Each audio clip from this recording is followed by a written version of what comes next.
Hi everyone, welcome to another devlog episode of our boxing game. Last week we set up our project, created a simple character and set up some simple controls. In this episode we're gonna attempt to create some animations in Blender, bring them over to Unreal and swap out those primitive shapes for our actual character. It's been an eventful week. Let's see, I was gonna work on the animations, but then I got sick over the weekend and I spent most of my time in bed just on my phone scrolling Twitter. And it's amazing all the indie game updates you guys are doing. It all looks amazing and it made me feel really inspired to start posting updates of my own. But the game right now doesn't look exactly that great, so I'd like to spend some time just add a pop of color and make the game a wee bit prettier before we move on with anything else. Alright, it's time to get some work done. Since the boxer is of such simple design, similar to a cartoon, I'm choosing to complement that with a bold and saturated color scheme. I'm setting up the materials first in Blender as they will export very well into Unreal. Oh yeah, here we go. Maximum pop. This looks great, I actually really like this. What do you think? And the whole dummy idea was just supposed to be like a temporary thing, but after seeing this, I'm like, I think this is the way to go. It's like a little piece of candy, you know? I really like this. Yeah, I think we're gonna go with this. This is awesome.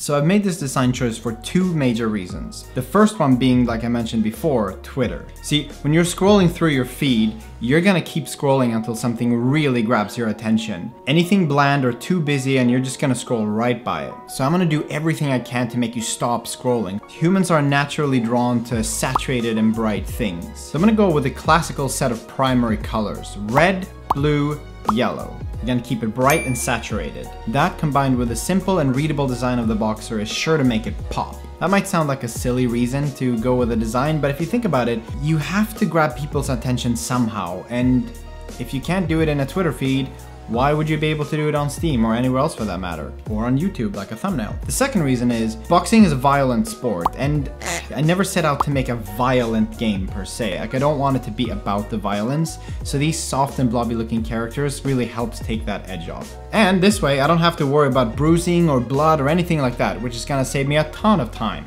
Overall, I'm actually really excited about this look. I think we're gonna definitely stick with this moving forward, and I think it's time to get started on those animations I've been promising.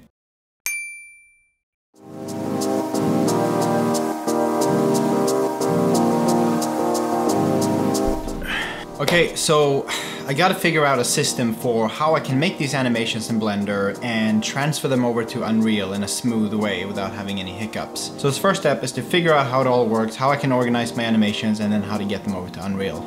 Yeah, that's step number one.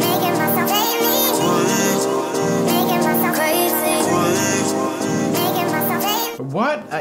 This is not making any sense. I'm trying to create these animations and I need to store them somehow, somewhere. And as far as I understand, it has to do with these lines here.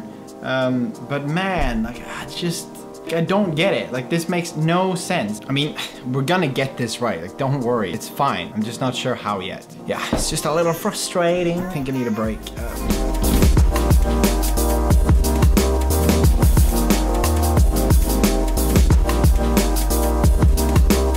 So weird, these pandemic times. All the shops are closed. We used to come here a lot.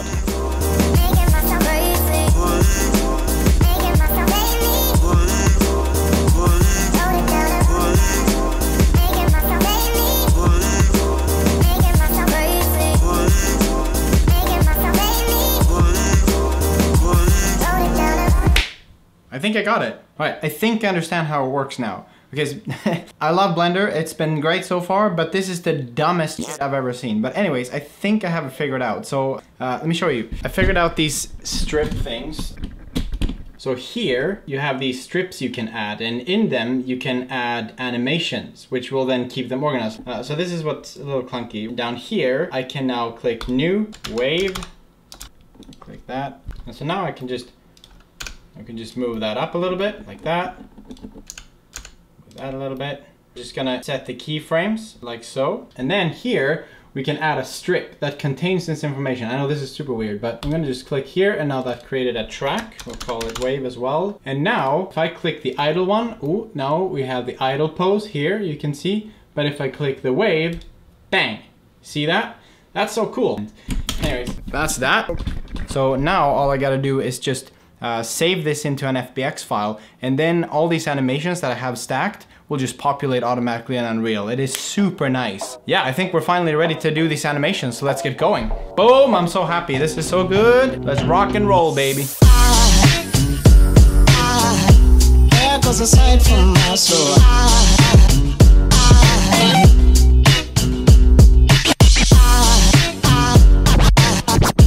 There goes a sight, there goes a sight. Now there goes a sight from my soul. There goes a sight from my soul. Okay, I got all the initial poses set up that I need for dodging, blocking, and punching. As you can see here, I laid them out. I put all the different poses out on this wall. I thought it looked really cool. See, this is what I'm talking about Twitter. Like, we should post a clip of this. See, promotion is a big part of game development. You gotta practice this stuff. The problem is I don't really have a name for the game yet. We should probably have that at some point. I'll ask Viv later. I'm sure she has a good idea. Hey Viv, what you doing? Sewing. How's it going? Good. I'm almost done this part.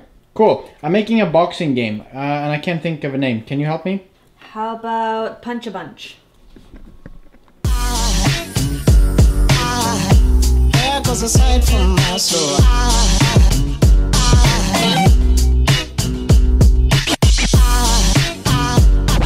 How cool is this? That's so awesome. Alright, okay, I had anticipated this being an issue. Okay, so the way this works is that I'm using a blend space with 4 animations, or well, actually it's 5. So we basically have our idle state, and then we have lean right, lean left, lean forward, and lean backwards, okay? And then we can blend in between these states. So this is great, but it also introduces a problem. So, okay, so to illustrate the problem, so let me show you. Okay, so imagine that these dots are your keyframes. The idle state, which is here, and then we can lean right, forward, left, and backwards. Now, we can blend in between all these states. The problem is that when we blend, we're gonna be blending from our right to leaning backwards, and then from leaning backwards to leaning left. This is the problem right here. You see how you get this harsh angle right here? So when you move your thumbstick, you would want the animation to play something more like this, like with a rounded shape. So what this looks like in reality is like this. So I have a few ideas of how I might be able to fix this, but I think we're just gonna leave it like this for now, and we'll just deal with that later. It's not game breaking, it's not a huge deal. Let's just call it good for now, move on, and tackle the next thing. So I really wanna get some punches in there.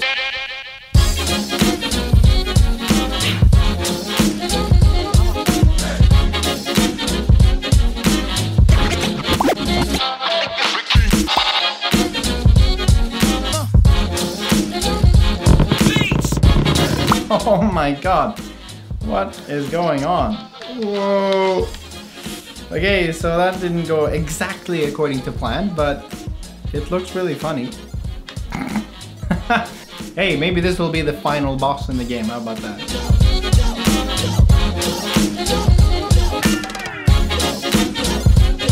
Your skill is extraordinary.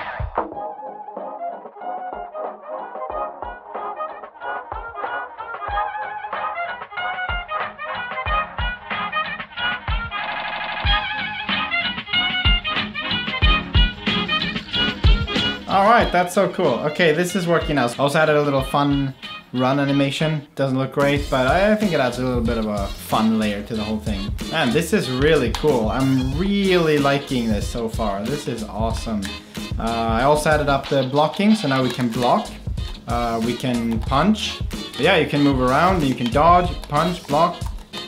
One thing that I've been meaning to talk about, but I got really excited to make the animations, but it's just the way I'm envisioning this to work now. So because you only have one punch button, so now you may ask like, well, how do I do an uppercut and how do I do a hook, etc. The idea here is that you basically have 2 punch buttons, so it's going to be left and right. And if you just tap the button quickly, it's going to be more of a jab, and if you hold it down, it'll charge up into more of a power punch, right? But then you want to be able to do uppercuts and stuff, and instead of assigning a new button for different types of strikes, you're going to be using the normal punch buttons in combinations with your leaning function. So for example, if you're leaning down and then you release the button, and on your way up you press the punch button, you're gonna, boom, uppercut, right? Conversely, I'm thinking maybe when you're strafing and punching, boom, that will be a hook. I'm hoping this way it'll feel a little bit more intuitive and natural instead of just having like, you know, tons of buttons to remember. I don't know, it's an idea and I'm really hoping it feels good, but let's see how it turns out.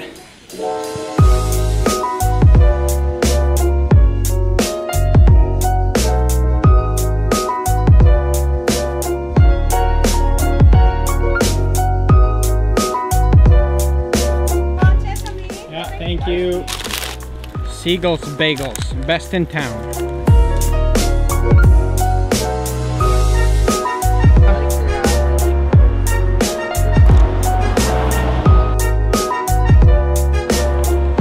How are you doing? Can't complain.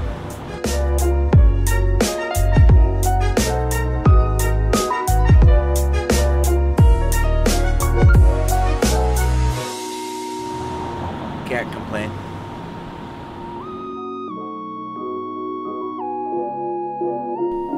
Before I end this video, I'd like to take a brief moment and thank all of you. On the last devlog, I received an overwhelming amount of positive comments and a huge number of new subscribers to this channel, so thank you, it means a lot. In the next episode, we're gonna take a look at converting our character to be physics-based. And what does that mean? Well, it means that basically the character will not be rigid anymore, just following an animation, that if you push him, he'll actually react to it and try to keep his stance, if that makes sense. So I think that's gonna really add a huge layer to the game and will really make it feel a lot better. You'll see. I'm so excited to keep going with this project and I hope you are too. I hope you enjoyed this video, stay regular, and I'll see you in the next episode.